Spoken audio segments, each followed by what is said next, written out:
In today's video, I'll show you how to install and use a trainer in Batman Arkham Knight to enable cheats like infinite health, gadgets, and more. Check my video description for this trainer download link. Right click and select pin drawer and select extract to. Password type trainer and click on OK. Open the extracted folder, double click on the exe, select the as option. Select this music icon to mute the music and then launch the game. Once you are in game, press Alt tab and open the trainer.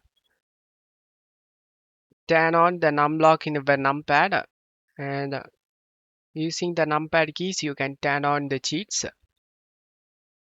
Infinite health, press the 1 key in the numpad. Number 0 in the numpad to enable this one hit kill. Once you turn on the cheats you like, get back to the game. I have turned on the infinite health and one hit kill and it's way more easier to play. I hope this video helped you. If the video helped you, don't forget to leave a like and subscribe. Thank you.